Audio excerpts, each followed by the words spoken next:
तुम्ही तरी जुळ्यांवरती बोलताय. बरोबर. मी जुळे म्हणतच नाही. मी म्हणतो ह्या वेळेला ह्या ठिकाणी ह्या दिवशी जन्माला आलेलं सगळ्यांचं भविष्य सेम असेल का?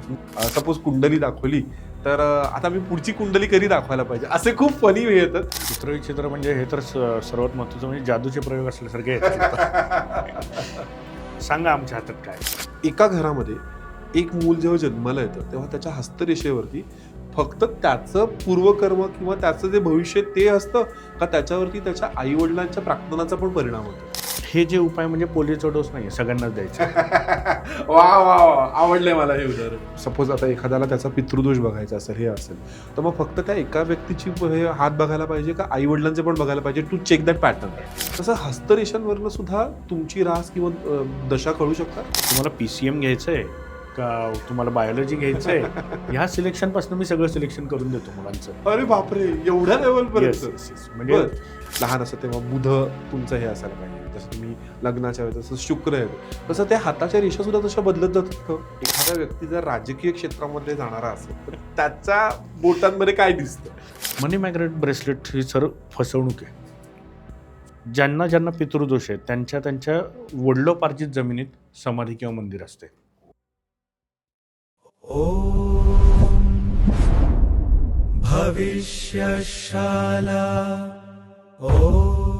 नमस्कार. भविष्यशालाच्या सगळ्या प्रेक्षकांचं खूप मनापासून स्वागत आहे. तुम्ही एपिसोडची झलक बघितली असेल त्यामुळे तुम्हाला अंदाज आलेला आहे की आजचा विषय कशावरती असणार आहे. पण जेव्हा जेव्हा आजचा हा विषय येतो ना, मला हे गाणं कायम आठवतं की हाथों की चंद लकीरों का ये खेल है सब तकदीरों का. आपण याच्या आधी हस्तरेषेवरती बोललेलो आहोत. हस्तरेषेची बेसिक माहिती आपल्याला झालेली आहे. पण आता वेळ झाली आहे त्याच्या ॲडव्हान्स स्टडीमध्ये जाण्याची आणि त्यासाठीच अतिशय खूप सुंदर, अतिशय म्हणतो ना ज्यांचं बोलणं ऐकत राहावंसं असं एक व्यक्तिमत्व आपल्या इथे आलं, ते म्हणजे प्रद्योत पेंढारकर सर. नमस्कार. प्रद्योत सर हे हस्तरेषा तज्ञ आहेतच, ॲट द सेम टाइम वास्तूचं देखील त्यांचा खूप छान अभ्यास आहे. सो हस्तरेषा, वास्तू या सगळ्या संदर्भात आपले जे समज गैरसमज आहेत ना, आज तेच तोडायचा दिवस आहे. सो सर, सगळ्यात पहिल्यांदा तुमचं मनापासून स्वागत आहे भविष्यशालाच्या आमच्या या मंचामध्ये. आणि मला सगळ्यात पहिला प्रश्न तुम्हाला हा विचारावासा वाटतो की याच्या आधी ना आम्ही हस्तरेषेवरती बेसिक एपिसोड केला होता की आमच्या आता व्ह्यूअर्सना माहिती आहे की रविरेषा काय आहे किंवा धनरेषा काय असते. पण जेव्हा मी लोकांच्या कमेंट्स वाचल्या, जेव्हा मी ओव्हरऑल एक इंटरनेटवरती सुद्धा अभ्यास केला की अजूनही हस्तरेषा या विषयावरती लोकांचे खूप समज गैरसमज आहेत. मला असं वाटतं आपण गप्पांची सुरुवात तिथूनच करूया. चालेल. आणि पहिला प्रश्न मला तुम्हाला हा विचारावासा वाटतो की तुम्ही इतके वर्ष हस्तरेषा तज्ज्ञ म्हणून प्रॅक्टिस करत आहात, तर ह्या सगळ्या विषयाकडे लोकांचे बघायचे काय काय अजूनही समज गैरसमज आहे? सर, सर्वात महत्त्वाचं काय होतं ना, मुलगा जन्माला आला की सर्वात पहिले त्याची पत्रिका काढली जाते. बरोबर. सो भविष्य याची सुरुवात जन्म झाल्यापासून पत्रिका आणि भविष्य हे एक जोडलं गेलेलं आहे. बरोबर. सो भविष्य बघण्याचे इतरही काही मार्ग असू शकतात, इतरही काही उपाय असू शकतात. याची लोकांना थोडीशी विसर पडलाय म्हणून, किंवा ते आपण सेकंडरी समजलं जातं. दुसरी गोष्ट काय, मी पत्रिका घेऊन कुठेही जाऊ शकतो, माझी पत्रिका घेऊन मी कुठेही दाखवू शकतो. बरोबर. किंवा मला दुसऱ्याचं कोणाचं तरी विचारायचं तरी मी ते विचारू शकतो. पण हातात मेन प्रॉब्लेम असा होतो, ज्याचा हात बघायचा आहे त्याचा हाताचा फोटो किंवा ती व्यक्ती समोर लागते. बरोबर. बरोबर. सो याच्यात मेजर कन्सर्न हा आहे की समजा मला माझ्या मुलाची पत्रिका दाखवायची, सोपं आहे, मी ती पत्रिका घेऊन जाऊ शकतो. अगदी पत्रिका जरी नाही नेली तरी वेळ, जन्मवेळ, जन्मठिकाण आणि जन्मदिनांक एवढं फक्त नेलं की ती पत्रिका कोणालाही काढता येते. बरोबर. आजकाल तर सॉफ्टवेअर आले, 2 मिनिटात तुमची अख्खी पत्रिका समोर येते. त्यामुळे पत्रिका खूप इझिली अवेलेबल असल्यामुळे, ती काढणं सोपं असल्यामुळे पत्रिकेतनं भविष्य बघणं हा स्वभाव किंवा हा उपाय सर्रास वापरला जातो. करेक्ट. पण त्याच ठिकाणी जर तुम्ही बघितलं तर भविष्य बघताना जेव्हा आपण कुंडली काढतो, कुंडलीमध्ये काही प्रॉब्लेम असे पण येतात की तुमच्याकडे जन्मवेळ जर बरोबर नसेल तर ती कुंडली योग्य येणार नाहीये. बरोबर. बरोबर. पण हातामध्ये असं काहीच नाहीये. बरोबर. हाताला जरी प्रत्येकाला प्रोज अँड कॉन्स आहेतच. प्रत्येकाचा हात आपण नेऊ शकत नसलो, दुसऱ्याबद्दल आपण हातावरनं विचारू शकत नसलो, तरी हात जेवढं परफेक्ट सांगतो तेवढं कुंडली जर बरोबर नसेल तर परफेक्ट सांगता येत नाही. बरोबर. बरोबर. सो मला हा मेजर कन्सर्न वाटतो कुंडली आणि हात याच्यामधला. आणि मला तर तुमच्याशी बोलताना जाणवलं की जन्मपत्रिका आणि याला थोडंसं तरी एक लिमिटेशन आहे की तुम्ही कोणत्या वेळेला जन्मताय, त्यावेळेचं नक्षत्र काय. पण हस्तरेषा म्हणजे जेव्हा तुम्ही गर्भामध्ये आहात तेव्हापासून तुमचं ते भविष्य लिहिलं गेलं आहे हातावरती. बेसिकली हाताच्या रेषा हे ज्या आहेत त्या साधारण एक 4थ्या ते 5व्या महिन्यापासून हातावरती उमटायला लागतात. बरोबर. त्यामुळे तुम्ही भविष्य तुमचं हे खरं तर जन्मायच्या आधीच घेऊन आलेलं असतं. वा. म्हणजे आपण जेव्हा पत्रिका बघतो कुठल्या वेळेला किंवा कुठल्या ठिकाणी आणि कुठल्या दिवशी जन्माला येतोय किंवा बाहेर काढलं जातोय त्याच्यावरती ते सगळं भविष्य ठरतं. पण हे हातावरच्या रेषा तुम्हाला जन्मायच्या आधीच तुमच्या हातावरती आलेल्या असतात. सो हे भविष्य खरं तर आधीच ठरलेलं आहे, आधी ठरलेलं आहे. मी परवा या संदर्भामध्ये एका तज्ज्ञ व्यक्तींशी बोलत होतो, तर त्यांनी मला त्यांचे काही इतके फनी अनुभव सांगितले की लोक कसे येतात आणि कसा गोष्टी विचारतात की सपोज कुंडली दाखवली तर आता मी पुढची कुंडली कधी दाखवायला पाहिजे, असे खूप फनी वे येतात. सो जेव्हा तुम्ही हस्तरेषांचा ह्या सगळ्या गोष्टींचा अभ्यास करता तेव्हा तुम्हाला असे काय लोक चित्रविचित्र प्रश्न विचारतात? चित्रविचित्र म्हणजे हे तर सर्वात महत्वाचं म्हणजे जादूचे प्रयोग असल्यासारखे येतात. सांगा आमच्या हातात काय. म्हणजे पहिला प्रश्न बऱ्याच जणांचा हाच असतो, आमच्या हातात काय. ठीक आहे, आपण त्याच्यावर स्वभाव सांगतो, सगळं सांगतो, पण प्रत्येकाचा जो प्रश्न आहे त्या दृष्टीने बघण्यासाठी वेगळं सगळं बघावं लागतं. बरोबर. माझं म्हणणं असतं की तुम्ही माझ्याकडे येताय ना तेव्हा प्रश्न लिहून आणा. आपण फक्त प्रश्न नाही बघणार आहोत, पण प्रश्न हे महत्वाचे आहेत. कारण तुम्हाला जो प्रॉब्लेम आहे त्याच्यावरती सोल्युशन पाहिजे म्हणून तुम्ही आलात ना. बरोबर. माझं म्हणणं असतं की आपण ओव्हरऑल बघणारच. म्हणजे त्यांचा स्वभाव बघतो, त्यांच्या हातात काही अडचणी असतील ज्या त्यांचा प्रश्न नसला तरी मला जर दिसत आहेत त्या मी त्यांच्याबद्दल त्यांच्याशी शेअर करतो. तिसरी गोष्ट असते त्यांच्या हातात कधी चांगला काळ आहे कधी वाईट काळ आहे हे आपण सगळं शेअर करतो. पण लोकांचं असं असतं की आमचे प्रश्न पण तुम्हीच सांगा, आम्हाला प्रश्न काय नाही तर आम्हाला वाटलं तुम्ही प्रश्न सांगाल काय आहे. सो असं हे होतं. त्यामुळे माझं एक फक्त असतं की तुम्ही जेव्हा येताय ना तेव्हा प्रश्न लिहून आणा. प्रश्नांना लिमिट नसतं, हवे तेवढे विचारा. हव्या त्या गोष्टीबद्दल म्हणजे तुम्ही करिअरबद्दल विचारा, संततीबद्दल विचारा, विवाहाबद्दल विचारा, आरोग्याबद्दल विचारा कशाही बद्दल, फक्त योग्य तो प्रश्न विचारा. सो इथं मेजर प्रॉब्लेम असा असतो की लोकांना अशी अपेक्षा असते मी काय कुठलाही हस्तसामुद्रिकशास्त्री काय, त्यांनी प्रश्न न विचारता त्यांच्या सगळ्या प्रश्नांची उत्तरं द्यावीत अशी अपेक्षा. जे शक्य नाही, तुम्ही तुमचा प्रश्न घेऊन गेल्याशिवाय समोरचं त्या पद्धतीने उत्तर नाही देणार आहे. सो मला ह्या संदर्भातले वेगवेगळे प्रश्न आहेत ते विचारायचे आहेतच, पण काही बेसिक प्रश्न अजूनही मला विचारावेसे वाटतात की आता मी रिसेंट टाइममध्ये जे पॉडकास्ट केले ना त्याच्यामधनं काही गोष्टींचा आता आम्हाला सुद्धा अंदाज आलाय की कशा ह्या ज्योतिष आणि या सगळ्या गोष्टी वर्क करतात.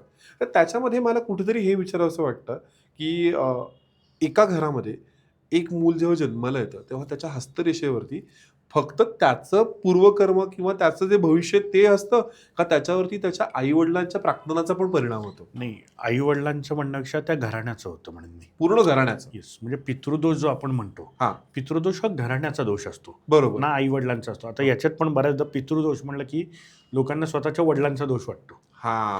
बऱ्याचदा लोक सांगतात नाही माझे वडील खूप लवकर वारले त्यामुळे मला पितृदोष आहे. सो पितृदोषाचा आणि वडिलांचा तसं काही संबंध नाही. पितृदोष हा घराण्यातनं आलेला असतो. सो तो दोष त्यांच्या हातावरती जेव्हा दिसतो तो त्यांचा असतोच का, त्यांना तो भोगायला ते इथे आलेले असतात, पण आलेला असतो तो घराण्यातनं. दुसरी गोष्ट, बऱ्याचदा आईचे आणि मुलीचे हात सेम असतात. हे जिथे आता एक उदाहरण द्यायचं झालं तर ज्या मुली खूप जास्त स्पष्ट आणि खरं बोलतात त्यांची आई पण तशीच असते, खूप जास्त स्पष्ट आणि खरं बोलणारी. आणि मग त्या दोघींच्या हातावरच्या रेषा बऱ्याचदा सेम असतात. सो बऱ्याचदा असं होतं की आईचे आणि मुलीचे आणि वडिलांचे आणि मुलाचे हाताच्या रेषा बऱ्यापैकी सेम असतात. तुम्ही आता एक कधीतरी अनुभव घ्या, 4 लोक घरात राहतात, वडिलांसारखा बऱ्याचदा ना वडील जर शांत असतील तर मुलगा पण शांत असतो आणि त्यांच्या हातावरच्या रेषा सेम असतात. सो बऱ्याचदा या रेषा ज्या आहेत त्या आपल्या आई किंवा वडिलांची मॅच होतातच. सो मग जेव्हा सपोज आता एखाद्याला त्याचा पितृदोष बघायचा असेल हे असेल तर मग फक्त त्या एका व्यक्तीची हात बघायला पाहिजे का आई वडिलांचे पण बघायला पाहिजे to check that pattern? Right. Basically आपण काय करतो, जर त्या व्यक्तीच्या हातावरती पितृदोष असेल तर आपण त्याच्या पंजोबांपासून सगळी हिस्ट्री काढतो. म्हणजे पंजोबांपासून आतापर्यंत घरात काय अपमृत्यू झालेत का, किंवा त्यांच्या घरामध्ये त्यांच्या वडिलांची पिढी, ती पिढी आणि त्यांच्या खालची पिढी जर काही असेल तर त्याच्यामध्ये विवाह आणि संततीमध्ये प्रॉब्लेम आहेत का. आता प्रॉब्लेम काय येतात पितृदोष असेल तर, विवाह उशिरा होणं, न होणं, न टिकणं, संतती न होणं, उशिरा होणं, झाल्यास संततीत काहीतरी प्रॉब्लेम असणं. म्हणजे संततीला बऱ्याचदा फीट येते, जन्मताच फीट येते, किंवा पूर्ण व्यंग असणं, म्हणजे एखादं पायाला प्रॉब्लेम असणं, हाताला प्रॉब्लेम असणं. हां. सो हे जे प्रॉब्लेम जन्मतः असतात ना ते पितृदोषामुळे येतात. त्यामुळे याच्यापैकी जर काही प्रॉब्लेम असेल तर आपण पूर्णपणे त्यांच्या पंजोबांपासून सगळं चेक करतो अच्छा. आणि मग त्याच्यावरती सोल्युशन सापडतात. हां. आणि बेसिकली पितृदोष हा जो आहे ना, ज्यांना ज्यांना पितृदोष आहे त्यांच्या त्यांच्या वडिलोपार्जित जमिनीत समाधी किंवा मंदिर असते. म्हणजे मी हे जे शोधलंय ना पॅटर्न, मला जो सापडलाय, जी जुनी घराणी आहेत, मोठी मोठी घराणी असतील हां. किंवा कुलकर्णी, जोशी, देशपांडे, ही जी घराणी आहेत, ज्यांना भरपूर जागा मिळाल्या होत्या ना, त्यांची जर तुम्ही आजची पिढी बघितली तर त्यांच्या बऱ्याचशा याच्यामध्ये विवाह आणि संततीमध्ये प्रॉब्लेम्स आहेत. बरोबर. सो हे काय आहेत तर त्यांच्या कुठेतरी पिढीच्यात म्हणजे त्यांची जी वडिलोपार्जित जमीन आहे त्याच्यामध्ये समाधी किंवा मंदिर आहे आणि त्या समाधी किंवा मंदिराचं व्यवस्थित केलं जात नाही किंवा त्याच्यामध्ये त्यांच्या घरात काही अपमृत्यू झालेले असतात. अपमृत्यू म्हणजे ॲक्सिडेंट असेल, खून असेल किंवा आत्महत्या असेल ही झालेली असते. सो ते सगळे दोष तिथे येतात. ते क्लिअर दिसतात. येस. पण मग जर तुम्हाला रेषांवरनं सांगायचं असेल की बाबा ही रेस अशी असेल तर हा ह्याचा कशाचा पितृदोषाचा हात आहे, एखादं एक्झाम्पल सांगू शकलात तर? हे बघा, बेसिकली ती एका कुठल्या रेषेवरनं होत नाही, पण एक तुम्हाला बेसिक सांगतो. माणसाच्या हातावरती 1, 2, 3 अशा 2 आडव्या आणि 1 खाली गेलेली अशी रेष असते. बरोबर. पण पितृदोषात मोस्टली 1 खाली गेलेली आणि 1च आडवी अशी रेष असते. अच्छा. हां. सो तिथे लगेच कळतं की यांच्या घरात काहीतरी आहेत आणि मग ते शोधावं लागतं. त्याच्याबरोबर काही अजून रेषा असतील तर तो पितृदोष फिक्स होतो, कन्फर्म होतो. सो ते शोधावं लागतं फक्त. सो सरांचे हात वाचायचे वर्ग आहेत, पण आम्ही तुम्हाला आज पॉडकास्टच्या माध्यमातूनच तुम्ही स्वतःचा बेसिक हात कसं चेक करू शकता हे सांगतो आहेच. सो सर याच संदर्भामध्ये पुढे जायचंय आणि मला विचारायचंय की आपण पितृदोषचा हात कसा असतो हे कळलं, पण आता पत्रिकेमध्ये जेव्हा पितृदोष असतो तेव्हा काही स्पेसिफिक शांत पूजा आपल्याला माहिती आहे. बरोबर. तसं हस्ताच्या रेषेमध्ये जर आपल्याला पितृदोष दिसला तर त्याला सुद्धा काही साधना आहेत का? हे बघा, पत्रिकेत असे असू देत नाही तर हातावरती असू. पितृदोष हा पितृदोष आहे. बरोबर. त्याला उपाय सगळे सेमच आहेत. म्हणजे असं नाही की हातावरती गुरुचा दोष आहे म्हणून गुरुचा वेगळा काहीतरी उपाय आणि कुंडलीत गुरुचा दोष आहे म्हणून गुरुचा वेगळा उपाय, असं काही नाही. हे उपाय सेमच आहे. तरी पण मी माझ्याकडे आलेल्या जातकांना किंवा माझ्याकडे आलेल्या लोकांना पितृदोषासाठी कुठलीही शांत किंवा पूजा सांगत नाही. याचं कारण असं आहे, तुम्ही जेव्हा त्रिपिंडी करता किंवा तुम्ही कुठलीही शांत करता ती तुम्ही आयुष्यातनं एकदा करता. तुम्हाला समजा थायरॉइड झालाय, तुम्ही आयुष्यातनं एकदा एकच इंजेक्शन घेऊन होणार आहे का? नाही. तुम्हाला रोज त्याचं काहीतरी करणं गरजेचं आहे. अगदी बरोबर. सो तुम्ही जर पितृदोष घेऊन आलेला आहे तर तुम्हाला रोज काहीतरी करणं गरजेचं आहे. त्या पितरांसाठी किंवा तुमच्यासाठी रोज काहीतरी साधना उपासना करणं गरजेचं आहे. तेवढी केली तर हे वर्षातनं एकदा किंवा आयुष्यातनं एकदा जे इंजेक्शन घ्यायची गरज आहे त्याची काही गरज नाही. अगदी बरोबर आहे. अभ्यास कायम करतात, फक्त एकदा अभ्यास केला आणि झाला असं नाही होत. सॉरी, मी पितृदोषाचं टॉपिक थोडंसं एक्सटेंड करतो आहे, पण मला तुम्हाला हे विचारायचं आहे की जेव्हा ही जुळी मुलं जन्माला येतात, अनेकदा मी माझ्या माहितीमध्ये एक म्हणजे भावंड मी अशी बघितली की एक भाऊ एक्स्ट्रीमली टॅलेंटेड, एक्स्ट्रीमली सक्सेसफुल आणि दुसरा भाऊ तेवढे हे नाही. बरोबर. आता बघायला गेलं तर दोघांच्या पत्रिकेमध्ये हार्डली मिनिटभराचा फरक आहे. त्यामुळे पत्रिका तर एकसारख्या आहेत पण दोघांची कर्म वेगवेगळी आहेत, म्हणजे दोघांचं आयुष्य वेगवेगळं आहे. सो डू यू थिंक की जेव्हा जुळी मुलं जन्माला येतात तेव्हा खास करून हस्तरेषेचा वापर केला पाहिजे? सर, माझं म्हणणं आहे की जुळी सोडा, पण एकाच वेळेला भारतात कमीत कमी 1,000-1200 मुलं तर जन्माला येतात. अगदी ऑन अँड म्हणजे बेसिक ते एवढी आपण मानूनच चालू. भारत सोडा, समजा आपण कुंडलीनुसार प्रत्येक ठिकाण म्हणतो, आपण पुणे घेऊया. पुण्यामध्ये ह्या वेळेला आत्ता कमीत कमी 500-700 मुलं जन्माला येत असतील. अगदी बरोबर. मग त्या सगळ्यांची कुंडली सेम पाहिजे? बरोबर. मग त्या सगळ्यांचं भविष्य सेम पाहिजे? हो. असं होऊ शकतं? नाही. तुम्ही तरी जुळ्यांवरती बोलताय. बरोबर. मी जुळे म्हणतच नाहीये. मी म्हणतो ह्या वेळेला, ह्या ठिकाणी, ह्या दिवशी जन्माला आलेलं सगळ्यांचं भविष्य सेम असेल का? नाही. त्यामुळे माझं म्हणणं, म्हणून मी हस्तसामुद्रिकेला जास्त महत्व देतो. खरंय. कारण इथं अगदी जुळ्या मुलांचे पण हात वेगवेगळे आहेत. म्हणजे तुम्ही कुंडली जेव्हा काढता, कुंडली असो, न्यूमरोलॉजी असो, म्हणजे 2 तारीख म्हणलं की एक सर्रास एक सांगितलं जातं. 2 तारखेला करोडो लोक जन्माला येतात. करेक्ट. मग सगळ्यांचं भविष्य कसं सेम असेल? नाही. पण हात तुम्ही प्रत्येकाचा वेगळा आहे. म्हणजे तुम्ही करोडो लोक घ्या नाहीतर 2 लोक घ्या, हात वेगळेच आहेत. बरोबर. त्यामुळे हातावरती भविष्य हे अचूक बघितलं जाण्याचं हे एकमेव कारण मला महत्वाचं वाटतं. वा. जेव्हाही आता आपण पत्रिका बघतो तेव्हा आपल्याला काही बेसिक गोष्टी माहिती आहेत की बाबा अमुक हा ही चंद्ररास आहे, ही तुमची लग्न कुंडली आहे, नाहीतर या तुमच्या दशा आहेत. तसं हस्तरेषांवरनं सुद्धा तुमची रास किंवा दशा कळू शकतात? नाही, हाताला रास वगैरे काही नसते. नसते. हातावरती फक्त ग्रह असतात. हां. त्या ग्रहांनुसार बेसिकली ग्रह काय सांगतात तर काय होणार हे सांगतात, आणि रेषा काय सांगतात कधी होणार हे सांगतात. अच्छा अच्छा अच्छा. म्हणजे मला जॉब लागणार आहे का, हां. गव्हर्नमेंट जॉब लागणार आहे का, ते शनीच्या ग्रहावरनं कळतं. बरोबर. पण कधी लागणार आहे ते भाग्यरेषा सांगते.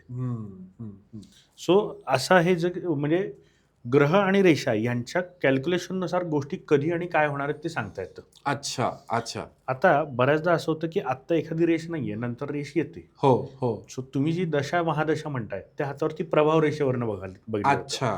प्रभाव रेषा म्हणजे काय, तर ती येते आणि जाते, ती तेवढ्या वेळापुरती प्रभाव पाडायला आलेली असते आपल्या आयुष्यात. बर. हा, त्यामुळे त्या रेषा आता महत्वाच्या रेषा, आयुष्य रेषा, मस्तक रेषा, हृदय रेषा, विवाह रेषा, भाग्यरेषा या बदलत नाहीत. त्या फिक्स असतात. हां. पण त्यांच्यावरती ज्या उभ्या आडव्या रेषा येतात त्या येतात जातात. सो त्या प्रभाव रेषा असतात. ओके. म्हणजे आपण जे शनीची महादशा, गुरुची हां. महादशा हे जे म्हणतो हां. ते प्रभाव रेषा. बरोबर बरोबर. अजून एक मला प्रश्न विचारायचा वाटतो की अनेक लोक हातामध्ये रत्न घालतात, खडे घालतात. तर काही लोक म्हणजे मी अनेक लोक की अनेक सेलिब्रिटीज, काही लोक करंगळीमध्ये पाचू घालतात, काही लोक ह्या बोटामध्ये पाचू घालतात. बरोबर. तर मग ह्याला सुद्धा हे उंचवटे कारणीभूत असतात? येस, बेसिकली काय आहे, आता ते कसं आहे, बऱ्याचदा पाचू हा खरं तर करंगळीतच घालायला पाहिजे, कारण ते बुधाचं बोट आहे. बरोबर बरोबर. पण पाचू बरोबर हिरा पण सांगितलेला असतो त्यांना शुक्रासाठी, करेक्ट. आणि म्हणून ते त्याच्यात घालतात. हा. सो हातावरनं जे बघितलं जातं कुंडलीतनं जो उपाय आहे, उपाय सेम आहे. उपाय सेम आहे. म्हणजे असं काही नाही की कुंडलीमध्ये बुध खराब असेल तर पाचू घालायचा आहे आणि इथे हे असेल तर वेगळंच काहीतरी रत्न. त्यामुळे उपाय सेम आहेत, फक्त बघण्याची पद्धत वेगवेगळी आपली. अच्छा अच्छा. आणि मग ह्या एकदा आमच्या व्ह्युअर्सना बेसिक उंचवटे सांगा ना, की कुठला रवी आणि हे काय सांगा. ओके, बेसिकली अंगठ्याच्या शेजारचं हे जे बोट आहे, पहिलं बोट, त्याला इथे गुरु असतो, इथे शनी असतो, इथे रवी असतो, इथे बुध असतो. अंगठ्याच्या खाली इथे शुक्र असतो, इथे चंद्र असतो करंगळीच्या खाली, आणि इथे मंगळ आणि इथे मंगळ, असे 2 मंगळाची स्थानं आहेत. अच्छा. असे महत्वाचे जे ग्रह आहेत ते सगळे हातावरती इथे बघितले, हातावरती इथे आहेत. येस. आणि जसं आता आपण बघतो की वयाच्या प्रत्येक टप्प्याला एक एक ग्रह कारणीभूत असतं, की तुम्ही लहान असता तेव्हा बुध तुमचं हे असायला पाहिजे, जसं तुम्ही लग्नाच्या वेळेस तसं शुक्र आहे, तसं त्या हाताच्या रेषा सुद्धा तशा बदलत जातात का? सर माझं म्हणणं काय ना, बुध आपण काय म्हणतो तर शिक्षणासाठी चांगलं आहे. बरोबर बरोबर. पण त्यावेळेस तुम्ही ऍक्टिव्ह पण असलं पाहिजे किंवा तुमचं मेंटल स्टेबिलिटी पण असलं पाहिजे. त्यामुळे लहानपणी फक्त बुध चांगला असून फायदा नाही, चंद्र पण चांगला असलाच पाहिजे. वयोमानानुसार ते महत्वाचं काय, कारण लहानपणी शिक्षण महत्वाचं असतं, मोठेपणी पैसा महत्वाचा असतो, म्हणून त्या ग्रहाला जास्त महत्व आहे. पण फक्त पैसा आहे आणि तुमची मनस्थितीच चांगली नसेल तर त्याला काही अर्थच नाही. त्यामुळे प्रत्येक वेळेस प्रत्येक ग्रह चांगलाच असला पाहिजे. म्हणजे फॉर एक्झाम्पल आता तुम्हाला सांगतो, वयाच्या 36व्या वर्षी माझी भाग्यरेषा खूप चांगली आहे, पण माझी मस्तकरेषा किंवा माझा चंद्र बिघडलेला आहे. चंद्र बिघडणं म्हणजे काय, तर मानसिकता. माझ्याकडे प्रचंड पैसा येतोय पण मी तो पैसा उपभोगूच शकत नाही, कारण मी डिप्रेशन मध्ये. बरोबर. काय फायदा ते, काय फायदा. बरोबर. किंवा लहानपणी आपण पकडूया, बुध खूप चांगला आहे, शिक्षण खूप चांगलं होतंय, पण माझा मंगळ स्ट्रॉंग नाहीये, मला दमच लागतोय, मला उभंच राहता येत नाही, मला खेळताच येत नाही, त्यावेळेस काय फायदाच आहे. त्यामुळे लोक म्हणतात की लहानपणी बुध चांगला पाहिजे, थोडं मोठं झाल्यावर शनी चांगला पाहिजे, मग शुक्र चांगला पाहिजे. माझं म्हणणं आहे कायम सगळं चांगलं पाहिजे. एक कुठला तरी ग्रह चांगला आहे, त्यामुळे तुम्ही तुमचं आयुष्य चांगलं जगूच शकत नाही. ओके.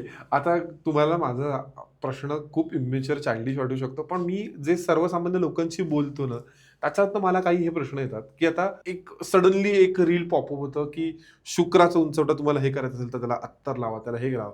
पण हा उपाय सगळ्यांनाच ऍप्लिकेबल होतो का? सर, शुक्राचा उंचवटा तुमचा खराब झाला असेल तर हा उपाय चांगला आहे, पण तो आधीच चांगला असेल आणि तुम्ही उपाय केला तर तो तुम्हाला बिघडवणार आहे.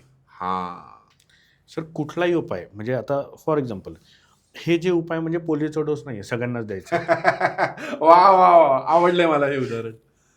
तुम्हाला जर काही त्रास असेल तर त्याच्यासाठीच औषध घेणं गरजेचं आहे. बरोबर. तुम्हाला जर त्रासच नाहीये, तुम्ही औषध घेतलं तर त्याचा उलट त्रास होणार आहे. त्यामुळे माझं म्हणणं की कुठलाही उपाय करताना ना, तुम्ही खरंच तुम्हाला तो त्रास आहे का, म्हणजे शुक्राचं जसं तुम्ही अत्तरचं सांगितलं किंवा हातावरती 24 लिहितात, हो, काही म्हणजे जे काय उपाय सांगितले असतील, सर्रास करणं चुकीचं आहे. किंवा एक सध्या ना मार्केटमध्ये आलंय धनयोग ब्रेसलेट किंवा मनी मॅग्नेट हो ब्रेसलेट. हो हो मनी मॅग्नेट ब्रेसलेट ही सर फसवणूक आहे. मनी मॅग्नेट ब्रेसलेटमध्ये काय होतं सर, सगळे मणी थोडे थोडे आहेत. बरोबर बरोबर तुम्हाला जर ताप आलाय तर तुम्हाला तापाचंच औषध घेतलं पाहिजे. बरोबर बरोबर तुम्ही तापाचं पण औषध घेणार, तापाबरोबर मी अंगदुखी पण घेतो, मी थोडंसं खोकल्याचं पण घेतो, असं नाही होऊ शकत. हम्म, त्याच्यात काय असतं, सगळे ब्रेसलेट सगळे मणी सेम असतात, म्हणजे सगळे मणी भरलेले असतात, त्यामुळे थोडासा तुम्हाला प्रत्येकाचा उपयोग होतो. हम्म, हम्म, पण तुम्हाला जो त्रास आहे त्याला काहीच उपयोग होत नाही. हम्म. त्यामुळे So- माझं म्हणणं असतं, हे जे सर्रास दिलेले उपाय आहेत ना, किंवा उत्तरेमध्ये 7 घोडे लावा. 7 घोडे लावा. हो हो अहो तुम्ही उत्तरेत बघा प्रॉब्लेम आहे का. प्रॉब्लेम नसेल तर तुम्ही त्याची एनर्जी अजून जास्त वाढवून त्रास करून घेणार आहात. बरोबर बरोबर. त्यामुळे हे सर्रास दिलेले उपाय कधीही खोटे असतात. कधी असं त्यामुळे वास्तू काय किंवा खूप हस्त काय काही. तुमचं स्पेसिफिक दाखवणं खूप गरजेचं येस आहे. Yes yes. त्याच्यावरच तो उपाय करणं गरजेचं आहे. आता हे तर माझे झाले जनरिक क्वेश्चन. आता मला तुम्हाला आपल्या मेन म्हणजे हे सुद्धा मेन विषय होताच, पण आता एक मेन विषयाकडे मला यायचं आहे, जिथे हाताचा ज्या रेषा आहेत या वयाच्या किंवा आयुष्याच्या वेगवेगळ्या टप्प्यावरती आपल्याला कसं मदत करू शकतात ते बघायचं आहे. तसं आता सगळ्यात पहिला मला प्रश्न विचारायचा आहे की हाताच्या अशा कोणत्या रेषा आहेत की ज्याच्यावरनं समोरच्याचा एखाद्याचा स्वभाव कसा आहे, की बाबा हा तापट आहे, हा जरा शांत आहे, हा आतल्या गाठीचा आहे, हे हाताच्या रेषेवरनं कसं दिसू शकतं? सर स्वभाव हा बेसिकली बोटांवरनं कळतो. हं. रेषांवरनं स्वभावापेक्षा बोटांवरनं स्वभाव खूप पटकन कळतो. हं. मी तुम्हाला म्हणजे तुमच्या व्ह्युअर्सला एक सोपे आयडिया देतो, ज्याच्यावरनं तुम्ही स्वतःचा पण स्वभाव बघू शकाल. बरोबर. करंगळी जर का छोटी असेल किंवा वाकडी असेल हं. तर त्या व्यक्तीला स्वतःला प्रेझेंट करता येत नाही, एक्सप्रेस करता येत नाही. नाही. अच्छा. तर ही करंगळी जेव्हा छोटी असते हां. तेव्हा माणसाला स्वतःला एक्सप्रेस स्वतःचं केलेलं काम सुद्धा दाखवता येत नाही. बर. म्हणजे बऱ्याचदा अशा लोकांना प्रॉब्लेम येतो की जेव्हा ते काम करतायत, फॉर एक्झाम्पल आपण ते कंपनीत आहे असं पकडूया, त्यांनी केलेलं काम त्यांना दाखवता येत नाही, त्यामुळे त्यांचा बेनिफिट दुसरा कोणतरी घेतो, मी हे काम केलंय सांगून मोकळा होतो. बर. अशा व्यक्तीला स्वतःला एक्सप्रेस करता येत नाही, त्याच्यामुळे त्याचं करिअरमध्ये आणि त्याच्या रिलेशनमध्ये प्रॉब्लेम येतात. हां. कारण प्रेम असो राग असो हे एक्सप्रेस करावंच लागतं. बरोबर ते बरोबर. एक्सप्रेस करता येत नाही. लोक खूप जास्त शांत बसलेली असतात, हां. ज्याला आपण इंट्रोवर्ट म्हणू. हं, हं, हं. सो इंट्रोवर्ट जे आहेत त्यांनी स्वतःची करंगळी बघावी, तिरकी तरी असेल नाहीतर थोडी छोटी असेल. हं, हं. दुसरा गोष्ट, जर गुरुचं बोट, हे जे गुरुचं बोट आहे हे जर वाकडं असेल तर अशा व्यक्तींना बऱ्याचदा खोटे आरोप यांच्यावरती खूप लागतात. बापरे. हां, खोटे आरोप लागणं, आर्थिक फसवणूक होणं आणि तिसरी गोष्ट म्हणजे कामं अडकणं. ज्यांची कामं अडकतात त्यांनी बघावं, त्यांचं गुरुचं बोट वाकडं असणार. हं. शनीचं बोट जर वाकडं असेल तर त्या माणसाला पोटाचे त्रास असतात. बऱ्याचदा म्हणजे जर लेडीज असतील तर त्यांना गायनेकोलॉजिकल त्रास, PCOD असण्याचे चान्सेस खूप जास्त आहेत. हं, हं. रवीचं बोट असेल, खराब असेल, रवीचं बोट वाकडं असेल तर त्या व्यक्तीला मानसन्मानात कमतरता मिळते, त्याला बऱ्याचदा अपमानास्पद वागणूक मिळते. सो हे सगळ्या स्वभावाचे गुणधर्म आहेत, हे सगळे आपल्याला हातावरनं कळतात, अच्छा. म्हणजे या बोटांवरनं कळतात. आता रेषांवरनं काय कळतात, तर ही हृदयरेषा आणि मस्तक रेषा ही जोडलेली असते शक्यतो. हं. ज्यांची जोडलेली नाहीये ते बोलताना खूप जास्त स्पष्ट आणि खरं बोलतात. बोलताना टोन त्यांचा हाय असतो. हाय टोन आणि स्पष्ट बोलणं याच्यामुळे रिलेशनमध्ये प्रॉब्लेम येतात. हं. सो ह्या गोष्टी आपल्याला हातावरनं खूप क्लिअर कळतात की तो माणूस कसा आहे, कसा बोलणार आहे, कसा वागणार आहे, त्याच्या आयुष्यात काय काय घडणार आहे, हे सगळं आपल्याला हाताची बोटं आणि रेषा बघून लगेच याच्यावरनं कळतं. Yes. चंद्र खराब झाला. आता चंद्र खराब होणं म्हणजे काय, तर चंद्र खाली उतरतो बऱ्याचदा. म्हणजे ही जी मनगटाची ही रेष आहे, बऱ्याचदा चंद्र खाली आलेला असतो. हं. अशा लोकांना खूप जास्त डिप्रेशन येणं, खूप जास्त ते एन्झायटी होणं किंवा मानसिक त्रास खूप जास्त होणं हे होतं. येस. ओके. हा तर झाला स्वभावाचा भाग. जे लोक ह्या स्वभावाला रिलेट करतील त्यांनी नक्की आम्हाला कमेंटमध्ये सांगा की खरंच तुमच्या असं बाबतीत होतं का. स्वभावानंतर अजून एक जो महत्त्वाचा टप्पा आहे की ज्याच्यामध्ये पत्रिका काय किंवा हात काय सगळ्यात जास्त बघितला जातो ते म्हणजे त्या व्यक्तीचं करिअर. बरोबर. तर अनेकदा असं होतं ना की करिअरवरनं मला असं वाटतं की कोणत्याही जनरेशनमध्ये वादाची जी सुरुवात होते ना ती ते करिअरवरनंच होते. बरं. तर जर हे वाद आपल्याला टाळायचं असेल तर मला असं वाटतं की ते हात बघून नीट करिअर करायला पाहिजे. तर आपला हात करिअरच्या बाबतीत काय सांगतो? सर करिअरची सुरुवात बेसिकली माझं म्हणणं आहे की स्ट्रीम सिलेक्शनपासूनच होतं. बरोबर. म्हणजे आपण करिअर म्हणजे डायरेक्ट जॉब किंवा बिझनेस नको बघायला, आपण करिअरची सुरुवात स्ट्रीम सिलेक्शनपासून. आता सध्या JEE आणि त्याचे क्लासेसचे हे सुरू होतात, त्यामुळे मागचे आठवड्याभर माझ्याकडं तीच मुलं येतात की आम्ही त्या परीक्षा म्हणजे त्याची क्लास लावू की नको. हां हां. सो माझं बघण्याचं हे काय असतं की तुमच्या हातावरती तुम्हाला PCM घ्यायचं आहे का तुम्हाला बायोलॉजी घ्यायचंय, ह्या सिलेक्शन पासून मी सगळं सिलेक्शन करून देतो मुलांचं. अरे बापरे, एवढ्या लेवल येस पर्यंत. Yes yes. म्हणजे बर. आता परवाच एक मुलगी आली होती, हा तिला इंजिनिअरिंग करायचंय, हा तिला डॉक्टर व्हायचं नाहीये, मग PCM घेऊ का? हम्म. मी म्हटलं PCM घे तू, पण PCM घेऊन पुढं काय करायचंय? ते म्हणे मला मॅनेजमेंटमध्ये जायचंय. हा. त्यांच्या हातामध्ये मॅनेजमेंट होतं का? तर हा. होतं. हम्म. ते व्यवस्थित होतं, चांगलं होतं. हम्म. पण त्यांचा हात अनालिटिकल होता, अनालिसिस खूप चांगले करू शकणार होत्या. हा हा मग त्यांनी इंजिनिअरिंग घ्यावं का BBA करून MBA करावं? जर त्यांना MBAच करायचंय हम्म. तर इंजिनिअरिंग करून करावं का BBA करून करावं हे पण आपण सांगतो. बर, हा, म्हणजे इतक्या डीपमध्ये आपण जाऊन ते सगळं सिलेक्शन करून देतो. करू शकतो. हे झाल्यानंतर आता शिक्षण झालंय, समजा शिक्षण झाल्यानंतर माझ्याकडे लोक आल्यानंतर सर्वात पहिले असतं गव्हर्नमेंट जॉब, प्रायव्हेट जॉब का बिझनेस. बिझनेस, बरोबर. हे 3 ऑप्शन आपल्याकडे असतात. हम्म. सो हे 3 ऑप्शन करावे की नाही? गव्हर्नमेंट जॉबसाठी त्यांची भाग्यरेषा जी आहे, शनीकडे जाणारी रेषा, ती क्लिअर कट कुठेही न तुटता असते, सरळ सोट असते. हम्म. अशा लोकांना मी बिनधास्त सांगतो, तुम्ही प्रयत्न करा. आता कालच एक 23 वर्षाचा मुलगा होता, त्याच्या वडिलांचा मला फोन आला, त्यांनी हात दाखवला, पण त्याच्या हातात गव्हर्नमेंट जॉब जो होता तो 27व्या वर्षी होता. म्हणलं तुम्हाला 4 वर्ष थांबणं जमणार असेल तरच थांबा, हम्म. गव्हर्नमेंट जॉब नक्की, पण 4 वर्षांनी, आत्ता नाही आहे. हम्म. मग त्यांनी पुढे विचारलं, मी त्याला दिल्लीत पाठवू का इथे ठेवू, म्हणजे MPSC करायची का UPSC करू? हम्म. हम्म. म्हणलं याच्या हातात UPSCला चान्स आहे, तुम्ही याला दिल्लीला पाठवू शकता. ते कसं कळतं? हाताच्या रेषांवरनं, त्याची सूर्यरेषा कशी आहे हा. किंवा त्याचा सूर्याचा पर्वत कसा आहे, रवीचं बोट कसं आहे, त्याला किती लेवलपर्यंत मिळणार आहे.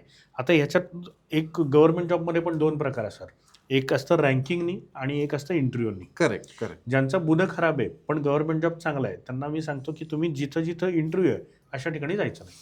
अरे बापरे.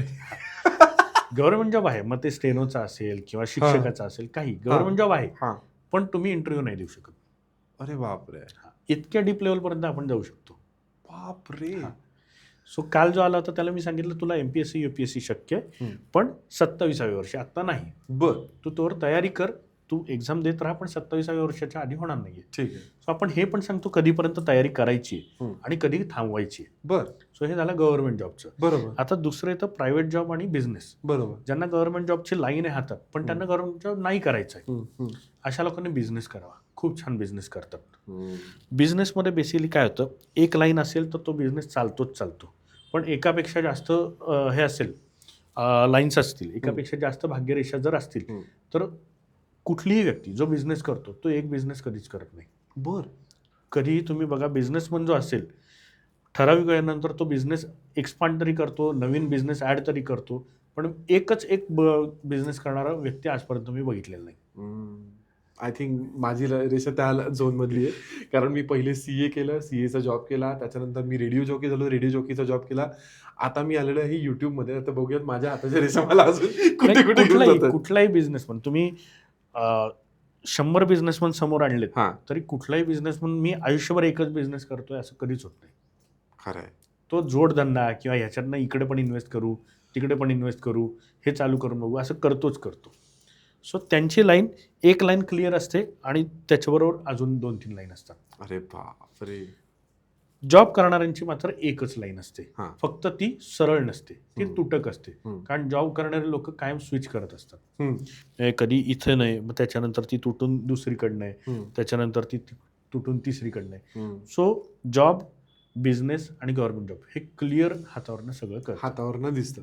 सो आता मला ना ह्या विषयावरती प्रचंड क्युरिओसिटी आलेली आहे की आपलं करिअर इतकं आपण स्पष्ट दिसू शकतं का. सो आता जे आपले व्ह्युअर्स बघतायत ना, मला जर त्यांना तुम्हाला एक, मगाशी कसं तुम्ही बोटांच्या बाबतीत सांगितलं, तसं जर मला एक, मी तर तुम्हाला काही क्षेत्र सांगतो, Yes. आणि जर तुम्हाला साधारण एक बोटांवरनं सांगायचं, डिटेलमध्ये नाही, Yes. पण एक तो ढोबळ मानेने सांगायचं झालं तर प्लीज मला सांगा की Yes. या करिअरमधल्या लोकांचे हात कसे असतात. सो सर्वात पहिलं मला तुम्हाला विचारावं असं वाटेल की एखादा व्यक्ती जर राजकीय क्षेत्रामध्ये जाणारा असेल तर त्याच्या बोटांमध्ये काय दिसतं. ओके, राजकीय क्षेत्र म्हणलं सर्वात पहिले आपल्याला रवी बघावं लागतं. रवी बघायला लागतं. रवी हा राजा आहे, त्यामुळे रवीचं बोट हम्म. आणि रवी रेषा. हा, रवी रेषा जर स्ट्रॉंग असेल, तुम्ही बिंदास राजकारणात जा. आत्ता ज्या निवडणुका झाल्या हा. त्याच्यात इतकी जण माझ्याकडे आलेली आहेत, म्हणजे मी काही जणांना सांगितलं पण होतं, तुम्ही लढू पण नका, अरे बापरे, तिकीट पण मागू नका. हा, आणि काही जणांना सांगितलं तो बिंदास लढा, आणि निवडून आलेले लोक पण आहेत. वा. त्यामुळे रवी रेषा तुमची जर स्ट्रॉंग असेल तर बिंदास तुम्ही राजकारणामध्ये जा. आणि रवीचं बोट तुमचं चांगलं पाहिजे. रवीचं बोट चांगलं Yes. असलं पाहिजे. या 2 गोष्टी असतील तर तुम्ही नक्की राजकारणात जाऊ शकता. ओके. आता राजकारणात पण 2 प्रकार आहेत. हं. एक निवडून येणारे आणि एक फक्त त्यांचे स्टेप्स बांधणीसाठी काम करणारे. बांधणीसाठी म्हणण्यापेक्षा आपण त्या वेगवेगळ्या पदं घेऊन वरती जाणारे. हा हा सो ते पण हातावरनं कळतं की तुम्ही राजकारणात जा, पण तुम्ही निवडणूक न लढवता फक्त किंग मेकर राहा आणि तुम्ही वेगवेगळी पदं घेत वरती जा. या दोन्ही गोष्टी पण हातावरनं कळतात. आहेत असे अनेक किंग मेकर आपल्या महाराष्ट्रात आहेत, भारतात आहेत. सो जरा त्यांचे फोटो गुगलवरून डाउनलोड करा आणि बघा त्यांचा हात खरंच असा दिसतोय की नाही ते. सो हे तर झालं राजकीय क्षेत्र. सगळ्यात मोठा वाद कोणत्याही घरामध्ये असतो करिअरवर ना, ते म्हणजे आर्टिस्टिक करिअर घ्यायचं की पैसे मिळवणारं करिअर घ्यायचं. सो एखादा व्यक्ती जो आर्टिस्ट आहे त्याचा हात कसा काय असतो? सर, तर आर्टिस्ट म्हणलं की ना, माझ्या जवळचा विषय म्हणून थोडंसं जास्त सांगतो. कलाकारांमध्ये 3 प्रकार असतात. बरं. एक कलाकार असतो, हां एक व्यावसायिक कलाकार असतो हां आणि एक व्यावसायिक असतो. हां हे कलाकारांमध्ये. बरोबर बरोबर. तुम्ही जर फक्त कलाकार असेल तर तुम्हाला आर्थिक गोष्टी नाही मॅनेज करता येणार. जे आहे ते आहे. खरं खरं खरं. तुम्ही व्यावसायिक कलाकार असाल हं, तर तुम्ही खूप छान पद्धतीने व्यवसाय आणि कलाकार साधू शकता. बरोबर. आणि तुम्ही फक्त व्यावसायिक असाल हां तर तुम्ही दुसऱ्या कलाकारांकडनं त्यांचं काम करून घ्या. बर म्हणजे ते नाट्य निर्माते किंवा फिल्म प्रोड्युसर हां. जसे तुम्ही आहात. राईट. आम्ही व्यावसायिक आहे. तुम्ही व्यावसायिक आहात. सो कला क्षेत्रामध्ये हे 3 प्रकार आहेत. बर. हां. माझं म्हणणं आहे तुम्ही कुठल्या प्रकारात मोडताय हां. ते बघून मगच केलं पाहिजे. आता हं. कलाकार कसा ओळखावा, तर ही जी मस्तक रेषा आहे हं. ती मस्तक रेषा डायरेक्ट चंद्रावरती झुकलेली असते. चंद्र म्हणजे काय, तर मानसिकता म्हणजे कल्पकता. हं. कल्पकता आणि तुमचं मस्तक रेषा ही जेव्हा जोडली जाते तेव्हा खूप छान कल्पना सुचतात. हं. त्याला जर भाग्यरेषेची जोड असेल तर तो व्यावसायिक कलाकार, हं. जर भाग्यरेषेची जोड नसेल तर तो फक्त कलाकार. वा, मला असं वाटतं की आतापर्यंत ना इतकं क्लिअर कट बायफर्केशन कोणीही आम्हाला दिलं नव्हतं. सो खूप मजा हे येते सर. खूप अजून सिंपल सांगा. आहे. हे हां. खूप सिंपल आहे. हां. मग आम्ही काय बघतो, तुमचं 3 प्रकार मी जे सांगितले, एक व्यावसायिक हं. कलाकार आणि व्यावसायिक कलाकार. कलाकार म्हणजे रेषा इकडे गेली आहे पण भाग्यरेषा नाही. व्यावसायिक कलाकार म्हणजे चंद्ररेषेवरती गेलेली आहे मस्तक रेषा आणि भाग्यरेषा आहे. हे दोन्ही असेल तर व्यावसायिक कलाकार. बरोबर. आणि व्यावसायिक म्हणजे काय, त्याची मस्तक रेषा चंद्रावर अजिबात गेलेली नसते, फक्त भाग्यरेषा चांगली असते. बर. म्हणजे त्यांनी दुसऱ्यांच्या याच्यावरनं काम करून घ्यावं आणि त्याच्यातनं फायदा घ्यावा. तो बरं. कला करू शकत नाही, त्यांनी कलेमध्ये पडू नये. पडू नये. हां. ओके. आणि ह्याचा जो विरुद्ध प्रकार आहे ते म्हणजे काय म्हणतो इंजिनिअरिंग किंवा अशी टेक्निकल क्षेत्र. सो एखादा व्यक्ती डॉक्टर किंवा इंजिनियर होऊ शकतो. हे त्याचा हात कसा सांगतो? आता डॉक्टर म्हणलं की तो कन्सल्टंट खूप चांगला असावा लागतो. हं. सो कन्सल्टंट म्हणजे काय, तर गुरुच्या बोटाखाली इथे चौकोन असतो. ओ. अशी व्यक्ती जन्मतः कन्सल्टंट असते. हं. त्यांनी कन्सल्टन्सीमध्ये म्हणजे वकील व्हावं, डॉक्टर व्हावं किंवा अजून बिझनेस मॅनेजमेंटमध्ये जावं. हं. सो ज्यांच्या हातावरती चौकोन आहे त्यांच्यासाठी आपण हे सगळे उपाय देतो. हं. हं. ज्यांचा मंगळ चांगला आहे, मंगळ हा गणिताचा कारक आहे, अशा लोकांनी CA करावं. हं. त्याच्यानंतर आता तुम्ही इंजिनिअरिंग विचारलं, इंजिनिअरिंग म्हणजे चिकित्सा होते. बरोबर बरोबर. खूप जास्त ॲनालिसिस किंवा चिकित्सक तो माणूस लागतो. हं. मग त्यांच्या बुधवरती 4-5 लाईन आहेत का, हं. हे बघितलं जातं. त्याच्यावरनं मग ठरवलं जातं की त्यांनी हे करावं किंवा हे करावं किंवा सो ओके. असं बायफर्गेशन आपण करून देतो. ओके. सो मला असं वाटतं की आपल्या आयुष्यातले जे जे महत्त्वाचे प्रश्न आहेत, जे मुद्दे आहेत ना, ते हस्तरेषेच्या माध्यमातून कसे सोडवायला पाहिजेत ह्याचं आज खरंच खूप छान ट्युटोरियल आपल्याला मिळतंय. मला स्वतःला खूप मजा येते हे सगळं करताना. सो गप्पांचा प्रवास आत्ता खूप एका इंटरेस्टिंग ट्विस्टवरती आलेला आहे. पण तो ट्विस्ट जो आहे ना, तो इथेच थोडासा रोखून ठेवतो. कारण पुढच्याही भागामध्ये अनेक असे प्रश्न आहेत ना, की जे तुम्हाला होईल की अरे यार, हा तर माझा प्रॉब्लेम आहे, नाही तर अरे यार हे माझ्याबरोबर घडतंय. सो या सगळ्या मोमेंट्स आपल्याला पुन्हा एकदा अनुभवायच्या आहेत. कारण कसं आहे, आता तुम्ही हा व्हिडिओ परत एकदा मागे जाऊन रिवाइंड करून बघाल, चेक कराल की तुम्ही तुमचे हात बघाल. सो हा सगळा अभ्यास मग ह्याच्यावरती तुमचं एक पुढचं काय चिंतन मनन होईल. या सगळ्या गोष्टींना मी तुम्हाला एक आठवड्याभराचा वेळ देतो आणि पुढच्या आठवड्यामध्ये पुन्हा एकदा मी प्रज्वल सरांना घेऊन येतोय. सो गप्पांचा प्रवास आत्ता इथे थांबवत जरी असलो तरी तुमच्या कमेंटचा प्रवास चालू राहू द्यात.